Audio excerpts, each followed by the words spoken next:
yang berhubungan dengan rasa nyeri di ulu hati gitu Pak Ustadz. Nah, dia punya sakit mah, nyeri di ulu hati, dan kadang-kadang kalau sudah kumat itu dia mau muntah dan sampai ke kepala, cenut-cenut, muntah hanya keluar semacam apa namanya itu lendir aja begitu Pak Ustadz, dan itu berlangsung beberapa jam gitu. Itu pertanyaan dari apa namanya netizen yang ada di Bali, kayaknya ini ada di Bali. Monggo Pak Ustadz, bagaimana penjelasannya menurut akhlak bagaimana? Ya, alhamdulillah, terima kasih Tung. Para sedulur, sahabat beriman, teman-teman, guys. Assalamualaikum warahmatullahi wabarakatuh. Waalaikumsalam warahmatullahi. Jadi pertanyaan bagus sekali. Pertanyaan ini biasanya muncul dari saudara-saudara kita yang selalu kalau sakit di perut dan itu sudah bertahun-tahun, analisa dari teman-teman dokter hanya asam lambung.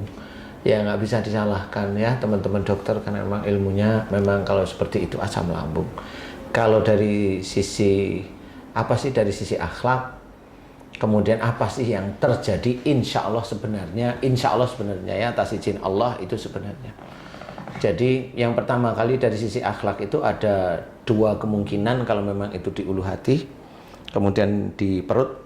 Saya bilang ulu hati ini bisa aja lambung, kemudian di perut ini ya usus dan sebagainya isinya itu. Kalau di ulu hati itu, kalau dari sisi akhlak berhubungan dengan seseorang yang sakit di daerah ulu hati ini agak susah menerima masukan, agak susah menerima nasihat orang lain. Awalnya begitu. Apalagi kalau dia sakit mutah, berarti dia kalau diberi masukan, diberi nasihat tuh ngebantah. Membalikkan, pokoknya kalau diberi masukan atau nasihat, entah itu orang tuanya, entah itu pasangannya, itu membantah. Nah itu ketahuan kalau mamanya dia makan selalu keluar lagi. Itu ceritanya makan itu sama seperti nasihat, nanti dikeluarkan. Hatinya nggak mau, apa namanya, lambungnya nggak mau nerima. Itu terjemahan dari akhlak, dan itu dicirikan oleh Allah Ta'ala seperti itu. Jadi kalau itu ingin sembuh, umpamanya punya anak yang belum akil balik, masih bayi atau masih pokoknya belum akil balik, kalau dia itu diberi susu mutah, dimakan mutah, ini berarti ada salah satu orang tuanya yang kalau diberi masukan, nasihat, ilmu-ilmu yang baik itu membantah, berkata-kata kembali. Jadi itu biasanya anaknya mutah, atau dia sendiri besok kalau dia sakit cirinya mutah. Jadi sakitnya apa aja itu dia itu mutah. Nah di sini harus kita sadari dari sisi akhlak itu seperti itu. Di ulu hati kalau dia mual biasanya susah menerima nasihat orang lain. Kalau mamanya dia mutah berarti di luar dia itu apa namanya, tidak menerima nasihat orang lain, biasanya terus menjawab. Jadi dia jawabnya asal-asalan, atau dinasihatin menjawabnya dengan emosi. Bukan memotong pembicaraan, bukan ya? Beda ya? Bisa aja sebenarnya dalam memotong pembicaraan, kan intinya marah kan bisa aja. Jadi itu semuanya intinya berhubungan dengan nasihat. Nasihat untuk memperbaiki dia sendiri, tapi dia tidak mau. Umpamanya seorang istri dinasihatin suami, dia menolak, nah itu nanti anaknya ada yang seperti itu. Dan kalau ciri sakit dia sendiri, istrinya ya begitu, nanti mutah-mutah, pusing, mutah-mutah, seperti itu. Yang dianalisa dokter ya masuk angin biasa. Nah seperti itu. Nah ini yang di ulu hati. Kemudian kalau yang di perut, biasanya kecenderungan kalau ada persoalan-persoalan dalam rumah tangga, perut itu isinya usus ya. Usus itu dipergunakan untuk menyerap sari-sari makanan. Nah, kalau menyerap sari-sari makanan itu berarti adalah di dalam kehidupan berumah tangga, ini saya analogikan, di dalam kehidupan berumah tangga itu ada sesuatu yang harus kita serap menjadi ilmu, bisa menjadi lebih dekatnya kita kepada Allah Ta'ala, atau yang kita tolak karena memang itu keluar dari syariat. Ya, contoh umpamanya kita punya istri, omongannya itu tidak kurang baik atau senangannya ngerasanin orang atau ini, nah itu kita tolak. Dengan cara tolak bukan dimarahin, tapi hentikan bicaramu, mah, yang, bu, dek dan sebagainya, hentikan, kamu nggak boleh ngomong seperti itu, menolak namanya. dan menolak tapi memperbaiki. Jadi intinya adalah kita harus menolak. Nah, itu ciri dari usus. Tetapi ciri dari usus itu menyerap. Mana yang manfaat diserap, dijadikan energi nantinya, dijadikan ya ada mineral, ada macam-macam itu. Kemudian kalau yang tidak manfaat dikeluarkan melalui feces ya, apa namanya itu, kotoran ya, feces. Jadi itu sama di perut. Jadi kalau ada seseorang sakit di daerah perut, insya Allah berhubungan dengan emosional di dalam mencikapi kehidupan berumah tangga, ini khususnya yang sudah berumah tangga. Tapi kalau orang ini belum berumah tangga, dia itu perutnya sakit, berarti dia hobinya kalau ada persoalan di dalam rumah tangga, entah itu dengan ibu, entah itu dengan ayahnya, dia selalu emosional. Nah, itu melalui perbuatan atau hanya melalui mendengarkan nasihat atau masukan aja bisa menyebabkan sakit di daerah perut dan lambung itu, Pak? Bisa. Yang pertama kan dia hanya menolak itu kan membantah. Tapi kemudian kalau dalam ini sudah, nasihatnya sudah, kemudian dia marah-marah, ngomel, nah itu kan di perut nanti. Jadi nggak cuma di lambung. Jadi itu di perut posisinya. Nah, di sini kalau dia ngomel, kemudian jengkel seharian, nggak mau ngomong sama orang tuanya, nah ini kan sudah di perut, bukan di lambung.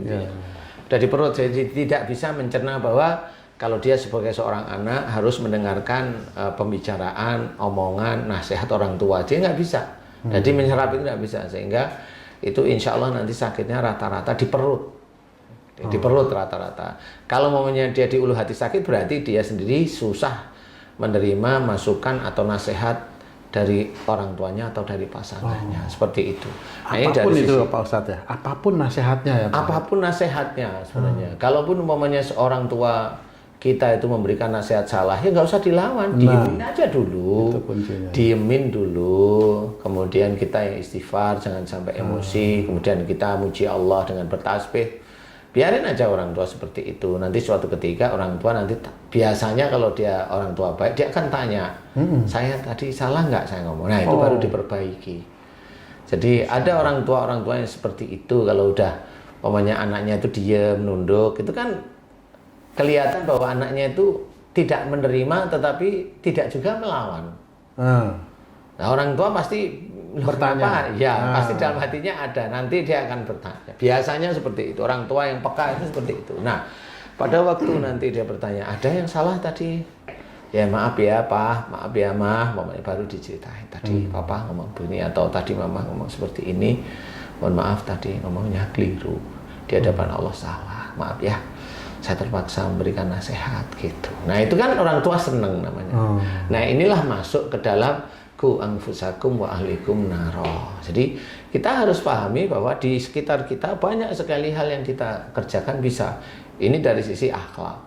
Nah kalau dari sisi tidak akhlak, ini banyak sekali yang masuk itu. Jadi kalau di ulu hati, bisa aja dia dulunya sering ke orang pinter minum air putih. Itu yang di luar akhlak. Itu di luar akhlak ya, minum air putih. Atau dia baca-baca amalan yang memang tidak ada tuntunan. Sebenarnya tidak ada tuntunan, dia baca. Nah, biasanya kalau momennya mengganjal, biasanya momennya di sini ada para guys nih, para teman-teman beriman nih. Saya memang dulu waktu saya belajar ngamal-ngamalin langsung nek. Nah, momennya langsung nek. Nah, ini coba diingat. Dulu sebelum ngamal-ngamalin dia sering ke orang pinter minum air putih, enggak seperti itu. Kalau dia betul nemuin, nah berarti yang dari orang putih, yang dari orang pintar itu dengan amalannya dia bentrok. Nah, ini orang nggak pernah tahu bentrok, atau dia nggak pernah tahu orang pinter, tetapi orang tuanya nggak taunya dulu kakeknya atau buyutnya orang pinter, jadi ilmunya ada di daerah ulu hati. Nah itu bisa aja bentrok dengan amalan dia. Seperti itu. Itu kalau di ulu hati. Di luar umumnya dia sebenarnya bukan tipikal orang yang gampang emosional kalau diberi nasihat loh ya. Ini beda loh ya. Berarti ada unsur yang seperti itu. Kemudian kalau di perut macam-macam, hampir sama. Relatif antara ilmu dari orang pintar itu sudah dari sejak kecil.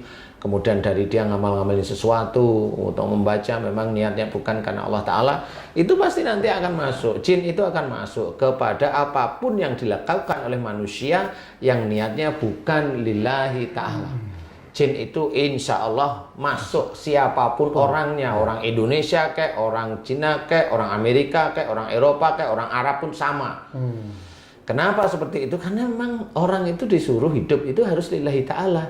Inna sholati wa nusuki wa mahyaya wa mamati lillahi rabbil alamin. Ini harus kita ketahui. Sesungguhnya sholatku, ibadahku, hidupku dan matiku hanya untuk Allah Rabbul Alamin. Berarti harus sholat kita lillahi ta'ala, ibadah kita, baca Quran harus lillahi ta'ala, dalam kehidupan bersuami istri harus lillahi ta'ala, kan semuanya harus lillahi ta'ala nih. Jangan sampai kita menggunakan itu untuk duniawi. Hanya itu aja. Kalau kita lihat seperti itu. Nah, kalau memang kita menggunakan untuk duniawi, ya kita harus sadari kalau besok itu banyak makhluk, ya jangan kaget. Nah, itu makhluk yang masuk ke dalam tubuh manusia itu, Pak Ustadz, apakah dia selalu masuk akan ke perut, ke usus, atau dia masuknya kemana? Sehingga kok itu juga ada unsur-unsur begitu yang menyebabkan sakit itu. Ya, ini kan di Indonesia emang kan banyak seperti itu. Makanya di luar ada sihir telur santet, makhluk itu ada masuk. Nah, kalau sihir kan ditanam ya dia. Sihir itu ditanam. Kenapa sihir itu ditanam di perut? Biasanya untuk tumbal. Kenapa tumbal itu rata-rata cewek? Karena kalau tumbal itu cewek, biasanya nanti berhubungan dengan anaknya dia yang nanti akan dikorbankan. Masya Allah. Jadi kalau tumbal laki-laki ada, tapi sangat jarang sekali. Rata-rata pasti cewek. Rata-rata pasti cewek. Nah, inilah yang harus kita ketahui. Nah, kalau sudah begitu, ya cari memang ahlinya siapa. Cari memang ahlinya siapa. Kalau memang udah bertahun-tahun nggak bisa, berbulan-bulan nggak bisa, di ini nggak bisa, ya sudah, memang rata-rata orang-orang tersebut memang nggak tahu isinya apa. Nah, ini yang harus kita ketahui, bahwa rata-rata tumbal itu di perut. Biasanya mendesak ke daerah ulu hati. Jadi ada sesuatu di perut, kemudian kalau ada orang itu bilang ada yang naik di ulu hati, nah berarti itu jelas bukan penyakit fisik. Berarti ini penyakit yang non fisik. Berarti penyakit ini analisanya cuma satu, ini metafisik dan harus diselesaikan dengan orang yang ahli diizinkan oleh Allah Ta'ala. Begitu kurang lebih. Oke, terima kasih banyak Pak Ustadz.